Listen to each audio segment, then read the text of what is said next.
Olá pessoas, meninos, meninas, mulheres, homens, todos que me assistem. Eu sou o Torquato, bem-vindos ao meu canal. Galera, eu ainda estou chocado, em êxtase, depois de ter visto essa obra-prima que o Christopher Nolan fez. Hoje nós vamos falar de A Odisseia, filme que chegou aos cinemas recentemente e que... só roda a vinheta aí, cara. Não dá.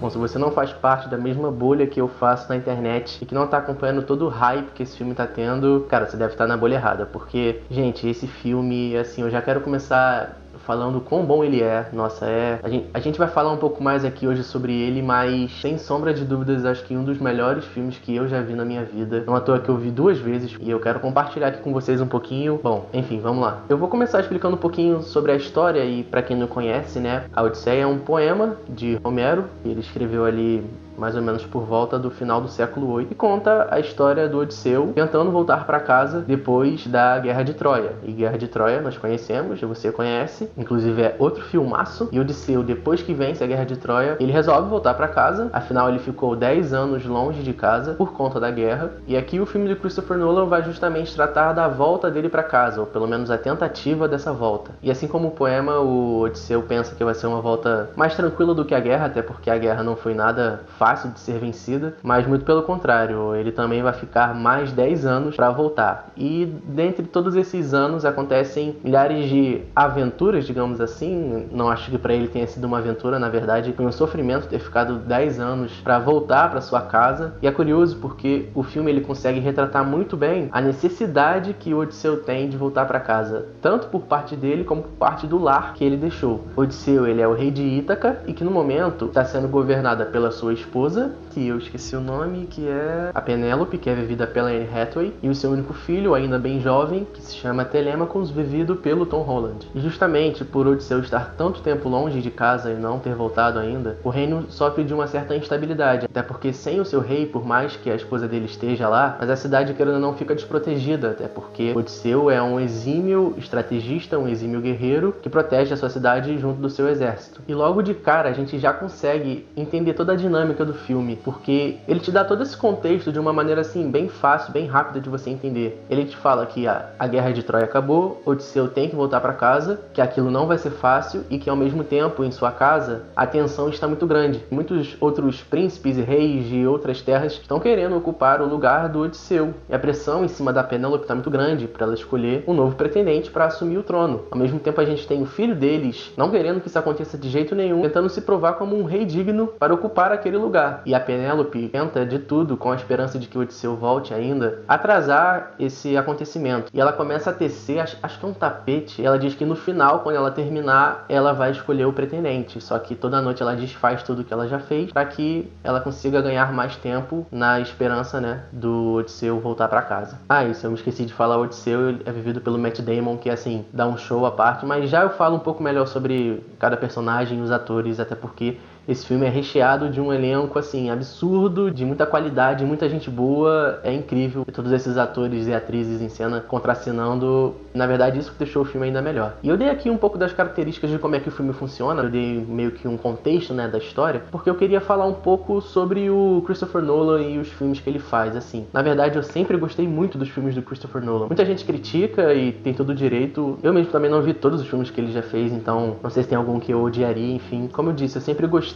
Não à toa que Interestelar, um filme dele emblemático, é um dos meus filmes preferidos, se não o meu filme preferido. Mas o Interestelar, ele tem uma peculiaridade que eu acho que é aquele filme que faz refletir muito depois que você assiste, e você acaba não entendendo muito também depois que você assiste a primeira vez. E aí você tem que rever ele várias vezes para tentar entender. Eu mesmo revi várias vezes, vi alguns vídeos, pessoas explicando. E aí você começa a se aprofundar em física quântica, em buraco negro, em um monte de coisa que o filme retrata ali. Querendo ou não, então, eu acho que é um filme um pouco mais difícil de você digerir, né? Dá mais trabalho, leva mais tempo. Só que aqui na Odisseia, que é totalmente o contrário. Quanto mais você assiste, por mais que seja uma história emblemática, que passou gerações, seja uma história complexa, que lide com vários dilemas, com várias reflexões, mas o filme, ele de maneira geral, ele é um filme muito simples. Ele passa um ar de simplicidade, por mais que seja grandioso. O que eu quero dizer com isso? Porque ele é um filme mais pé no chão, e você entende de uma forma bem simples as coisas que estão acontecendo. Tipo assim, a gente sabe que o Nolan gosta de fazer filmes bem longos. Esse daqui é mais um filme muito longo, né? Só que, cara, você não vê o tempo passar. É muito bom. A história te prende de uma forma tão fácil assim que você não sente tanta dificuldade para entender o enredo.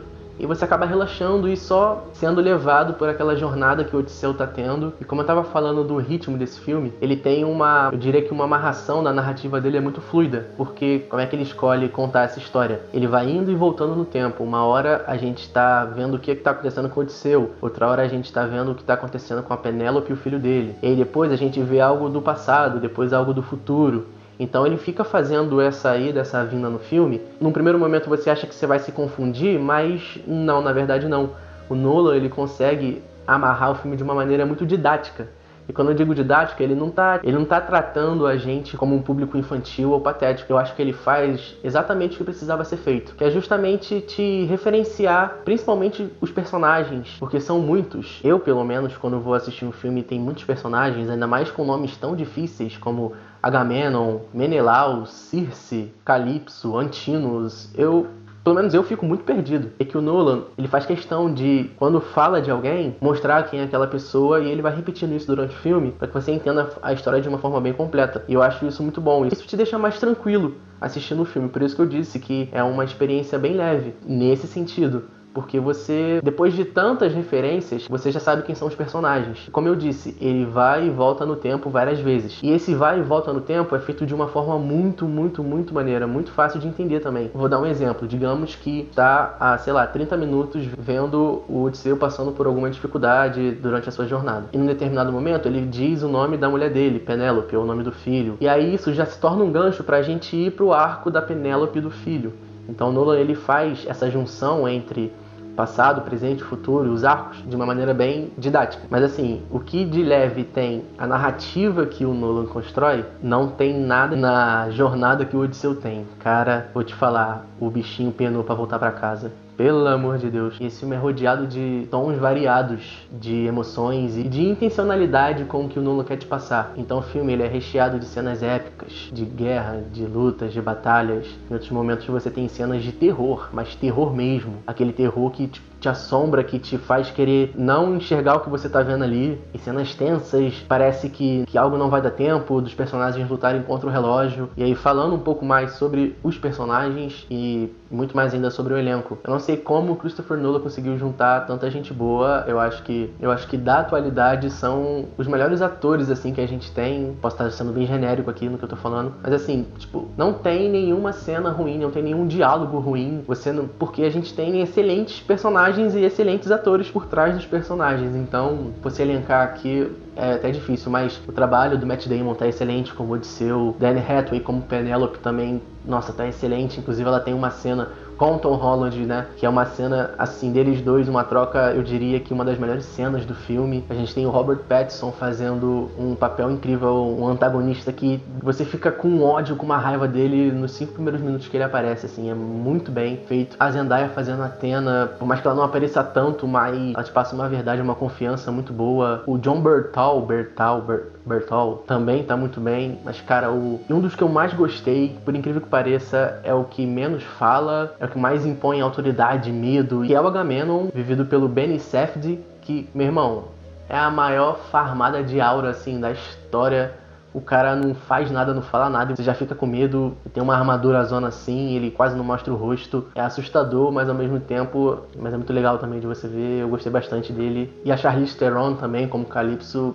Cara, eu vou ficar aqui falando até amanhã de todo mundo, porque tá todo mundo muito bem. Não só os personagens, não só a história, como ela é contada, e o som e a trilha sonora desse filme também são muito bons, muito bons. E a equipe, né, por trás do som, dos efeitos sonoros, eles não foram atrás do convencional, que é usar uma orquestra completa, né, para você criar uma trilha, mas sim buscar entender quais eram os instrumentos usados naquela época para fazer uma trilha que faça sentido com o que os personagens estavam vivendo. E você percebe, de fato, que é uma trilha diferente. É claro que eles usaram do tradicional, né, daquela orquestra, mas é bem menos. Eles usam instrumentos daquela época e que musicalmente fica bem legal, assim, bem bonito de se ouvir. Nesse filme a gente tem muita coisa bonita de se ouvir, mas assim, tem uma cena que foi, eu acho que foi o pior som, o som mais assustador que eu ouvi dentro de uma sala de cinema. Que, sem querer dar muito spoiler do filme, mas a gente tem uma cena com um ciclope gigante dentro de uma caverna. Então você tem ali um ser com um potencial vocal gigantesco num local propício a eco.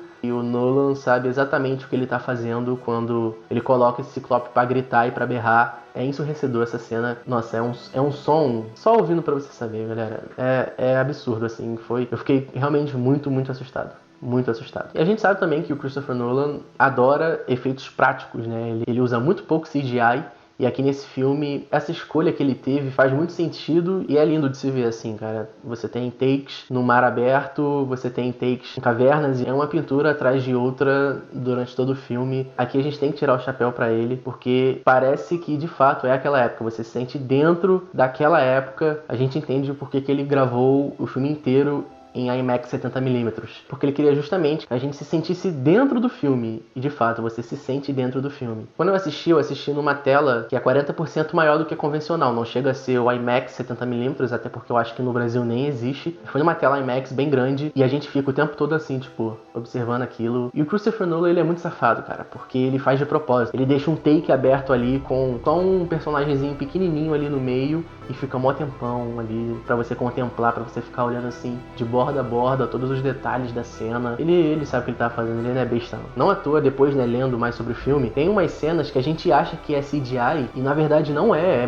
efeito prático. E depois que você descobre isso, pelo menos eu fiquei assim, cara, mas como assim eles fizeram isso sem ser computadorizado, sem ser com inteligência artificial? E aí você vê que o Christopher Nolan, ele vai atrás, ele tenta ao máximo ter efeitos práticos pra tentar passar pra gente mais credibilidade, mais realismo. E tem uma cena específica de uma transformação de umas pessoas que, cara, é absurdo, assim, perco até a fala. É grotesca, é horrorosa, assim, porque parece tão real que você não acredita naquilo que você tá vendo. E é tudo efeito prático. Boneco, robô, maquiagem, enfim. E, galera, refletindo bastante sobre o filme, eu tentei pensar em algo assim que talvez não tenha sido tão bom, né? Algum ponto negativo. E eu simplesmente não consegui achar. Não consegui. Talvez a duração do filme, sei lá, é muito grande, mas ao mesmo tempo, quanto mais passa o filme, mais você quer ver, então já não faz sentido. Ah, deve ter uma barriga ou outra ali, é entediante. Não, cara, não é. Não dá nem pra respirar direito, porque é uma cena épica atrás de outra cena épica, misturada com terror, e uma hora euforia, e depois uma calma. Então você vai respirando junto com o filme e você não vê a hora passar, então isso também não. Os atores, pô, pior ainda, o som, a trilha sonora, enfim, também não. Pelo contrário, é de uma natureza poética mesmo. Transcrever aquilo que está escrito para o que a gente pode ver e ouvir, eu acho que o Christopher Nolan fez um trabalho magnífico, excelente. Com certeza esse filme vai ganhar muito prêmio esse ano. Roteiro, direção, sei lá, cara. Eu quis vir aqui falar com vocês que eu ainda estou em choque. Depois de ver 2 vezes, é um dos melhores filmes que eu já vi na minha vida, sem sombra de dúvidas.